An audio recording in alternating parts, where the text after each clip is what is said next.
Hey guys, out here in Tucson. Gonna do a First Amendment audit on this brewery.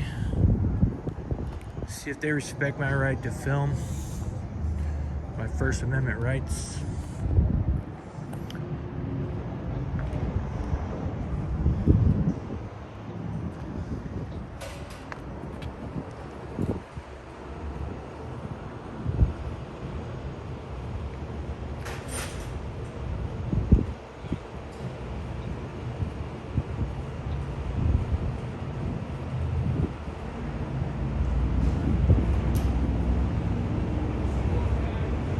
Oh, you motherfucker. Oh. Oh.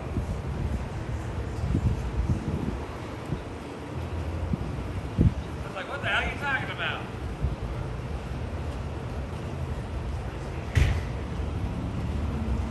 No, it's private property. I'm gonna call the cops. I don't like your kind around here. You've never been First Amendment audited, have you? Who the hell's gonna First Amendment audit a brewery? But I'm flattered. I'm flattered. These are the guys, man. Harbottle Brewery, guys. Live on YouTube. No, I'm kidding. I'm not Oh, you're going YouTube live? No, I'm not lying. All I'm right, just joking around. As good as I can get right there. Hopefully it's nice and sealed. We'll find out tomorrow. Threw a little gasket in there. So The RTV underneath it, or what do you got under there? it's just silicone. Just silicone, just straight up a silly. Just gonna pray that it holds at least for a little while. And clean some more kegs. Silly putty. So this is the brewery. We like the brewery. Cops are on their way. Oh, fuck. Run! Cops are coming, guys. There's Nick in his overalls. Overall, he's got a nice ass. It's pretty dreamy. It's kind of dreamy. Harbottle Brewery in Tucson. Hanging out. Checking out the fact that they don't have any fucking kegs. Because there's a keg shortage in America. Apparently. There's an everything shortage. Common sense shortage. Aluminum shortage. Aluminum shortage. It really is comes down to aluminum, right? Well, the kegs are stainless, but Yeah. yeah, cans are getting, well, they were easier to get, and then Ball decided to drop that whole like minimum order of 1 million cans. So that's fun. So that makes it easy for us little people. Yeah, To buy sure. 1 million cans. I got that kind of money lying around. Yeah, unless you're Coors. You Yeah. don't Well, that's have what it was designed to do. It was designed to make sure Anheuser-Busch and Coors, Molson, and Coca-Cola. Are you saying there's a Pepsi. problem with our lobbying system in Washington? Not at all. No? As a brewery, we have no political affiliation. Right. No, yeah. We have no opinions. Everything's great. Yes, everything's wonderful. Everything's so much fun. Everything's fine. We don't want to fuck with those people. I hope it works, man. I hope that pump works.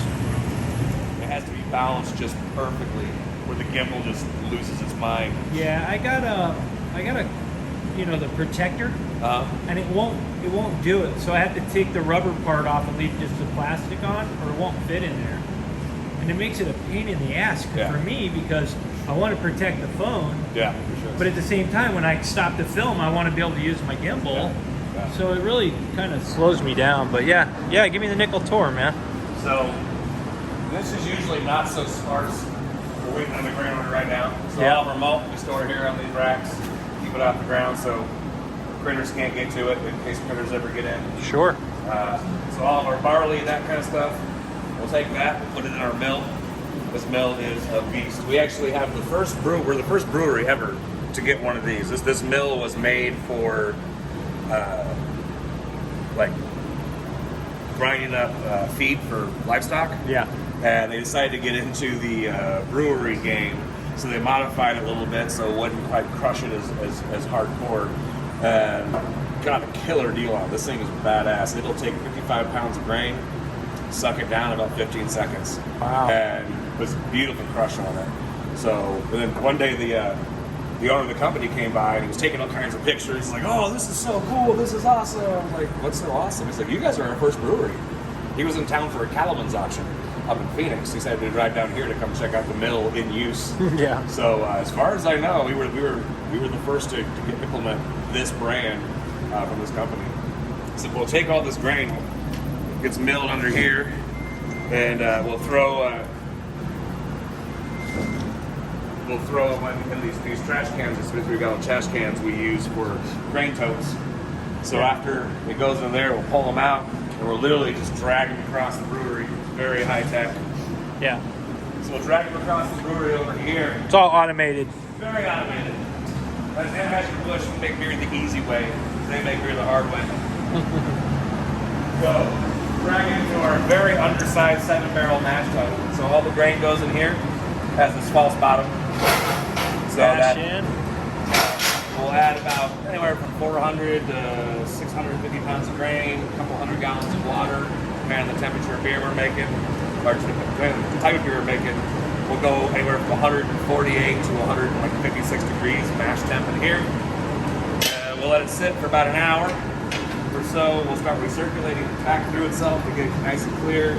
Then we'll run it off the bottom. And we'll run it over to our boil kettle. Goes to the boil kettle for about an hour, hour and a half, depending on the style of beer. We'll boil, add hops in here. And both these things we got, this old brew house we got used from Fate Brewing Company up in Scottsdale. What's the size system on this? So this is a 7-barrel direct fire. 7-barrel direct under fire. Here, you got to excuse the messes we have to clean today. But the thing down there, the Honeywell thing down at the bottom, that's just a giant flamethrower. Shoots a giant flame underneath. Sure. So it has a false bottom under there, a little cavity where it just shoots this massive flame out. So direct fire kettle, just a giant soup kettle essentially. From there, once it's done boiling, we'll hook this up. This is our heat exchanger. Okay. And so what we'll do is we'll have, coming out of here, hot wort will go into this side. Yeah. On the other side, we'll have cold water running into here. And when it's happening, cold wort comes out this side, and we get hot water coming out this side. Right. So as they pass, we'll cool it down from near boiling temp to about anywhere from 45 to 70 degrees, anywhere we want to hit in that range. How fast does that roll through, do you think? I mean, in order to change the... So our boil kettle, 7 barrels, is about 230 gallons. It usually takes about 60 minutes to run through that. Wow, an hour. Some beers a little bit slower. If we're doing a lager, we have to go in really cold. We're knocking out the beer at 50, degrees, 52 degrees. Yeah. It can take like an hour and a half. We got to slow it down a little bit. If we're doing like a hazy IPA or something, and we're using like light yeast, we can blow this thing through super quick. Bang. If we're knocking out at 90 degrees, and it's like a 30, 45 minute transfer. Yeah, so then we'll go into our fermenters. Yeah. Sit, once it gets to here, we'll pitch the yeast to it, let it sit for a couple of weeks. Anywhere from preparing the beer 5 to 30 days. And then we'll, from there, we'll roll around back the other way. So we put it in our bright tanks aren't jacketed, so just our fermenters are jacketed. They're running off the glycol machine that's making all the noise. Right. So the glycol comes in the bottom at 25 degrees, fills it up, goes at the top, and kind of just sinks through. So we can set each fermenter at different temperatures depending on what we need the ferment at. But our bright tanks, however, are actually pretty sweet. You have 3 of those, or just... We have 4. We actually sold 2 of them to Elfie Brewing. Yeah. The head brewer up there, Ross, he was down here helping us out one day with some stuff. And he saw, and I'm like, I had 4 of them, I didn't need 4 of them, so I sold him 2. This is Valhalla right here, guys. So The bright tanks. but these things are sweet. So these are old Grundies from the 1950s. These actually have badges on the side that say property of Bass Brewing Company. They haven't manufactured these pipes since the 60s. Wow. But they're awesome tanks. I'll never get rid of these 2. These ugly girls have a lot of use in the brewery. So yeah, we'll just literally pump CO2 in the bottom with a carbonation stone that'll bubble up under pressure for 24, 48 hours. And from there, we'll either go into cans or kegs. That's it. Yeah, our candy line is super cute. This is our adorable little candy line right here. So semi-automated, 2-head filler. We can do 2 cans at a time. With 2 people operating, we can Pump them out we how can pump fast? them out pretty fast. Yeah, you know, it's not, again, not Anheuser-Busch fast, but we'll crank out 30, 40 cases an hour. It's not like a great big. Yeah, it's literally hand loading. It's not Laverne and sanitizing. Shirley fast. Yeah, it's not Laverne and Shirley fast. No, we're not working at Schlitz. But it's, you know, we got this last year, and it's been a lifesaver for us. Nice, It's man. allowed us to go from. It changed everything for you, right? Oh yeah. Yeah. You know, if it wasn't for cans, we'd be out of business. Yeah. During COVID, our entire business model went to goes. Hey, man. And so we had to adapt. We literally took the last bit of money we had in the bank. Like we drained our bank account down to nothing. In fact, that's part of the reason why I sold 2 of those bright tanks to Belfry, was to help pay for this. So we put all of our eggs in one basket and rolled the dice and said, okay, this is going to save us. And it did. So and now we have it. That's awesome. Right on, right on. But that's it. My old homebrew setup over there. So, this is where the good stuff is that we never hear about. So this is the. This is where this is what where Mike drinks from. Yeah. Yeah, so this is what I started. Well, I didn't start off on, but as a home brewer, I graduated to this thing. Yeah. And we still use it from time to time. I mean, it's mostly a coat rack right now, but Right. we use it for education. We'll, you know, get new bartenders or new brewers. We'll kind of help them, kind of show them the brewing process on a small scale. Yeah. And it's open for employees to use if they want to come in and make a batch of beer on their own time or whatever. That's how Cole was working. Yeah. Played with it a lot. Yeah, so yeah, when Cole was working here, yeah, well, he still does work here, I guess. But yeah, Little bit. we did some playing on this. We did a day where all the employees came in, we brewed a batch of beer on it, just to kind of, so everyone here that weren't brewers understood the process of like how to make beer. Yeah. Whether it's this or that or, you know, Coors, it's all the same process. It doesn't change. It's just fancier and bigger. Right on. Yeah, this is my dream toy right here. Now that I finally have it, I never use it. It's been sitting here for a couple years now. It's got the dust. Get in it, bro. Yeah. Come on. Once in a while, I wheel out to the back and hose it off, clean it up. Make us a batch of Nigel in that bitch.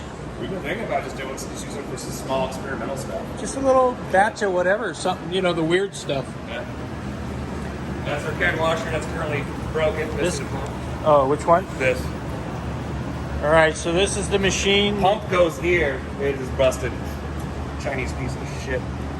And they sold him in 2017, they sold him a pump that has a part in it that is actually from 1999. Well, no, the pump. Look at the pump. Look at this cheap thing.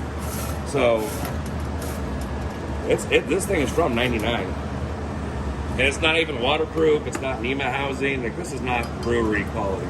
And the caustic and everything else they're running through the lines, it's just eating up their gasket. Now they have to figure out how to So silicone a the entire gasket. time it's been on here, that pump has been under the shroud right here. Yeah, So we've never seen it until today. yeah. We pulled that thing out and we're like, what a piece of shit. I mean, that's a $200 pump. This is what you get with COVID right here. So- Shitty fucking pumps from China. That's We're what gonna- China offers. But so to replace it with a pump like that, like just that pump alone is probably $3,000, not including the cart and everything else that goes with it. Yeah. So I don't And that's replacing what you used to do with this big guy? No, this is just our kind of our utility pump. We, Oh, we okay. use it all over the place. So right now, like Nick is cleaning some hoses. Oh, with it, okay. That's tagging. just your We'll use it for utility pump. transferring beer. Yeah, so it gets wheeled around. It has 100 uses. So what happens if you don't get this thing rolling? But I have to buy a new one. Find someone. $3,500 part. All for one gasket that you can't get. Well, Just for that. So, let's hope the silicone works. the pump guy said it would. I trust him. Get you a month or two out of it. Yeah, that's what he said. He's like, it's not a permanent solution, but it'll get you at least a month. We are 3 men on the land. You have no permission to film here. Do you see a gold fringe flag? No. I'm on public property. I'm sorry, I'm not. I'm on private property. Chili earlier. Sorry, I'm just... Yeah, that's the nickel tour, though. All right, man. That's it. Nickel Tour. There you have it, Not very guys. fancy. Harbottle Brewery on Palo Verde and Ajo in Tucson, Arizona. Some of the best beer I've had. If they were Rittenhouse, I'd probably suck this guy's dick right now on camera. But Rittenhouse they're is not. pretty delicious. But they're not Rittenhouse, so no blowjobs here. Yeah, Rittenhouse is pretty delicious. I just said that to get his goat. And you see his goat.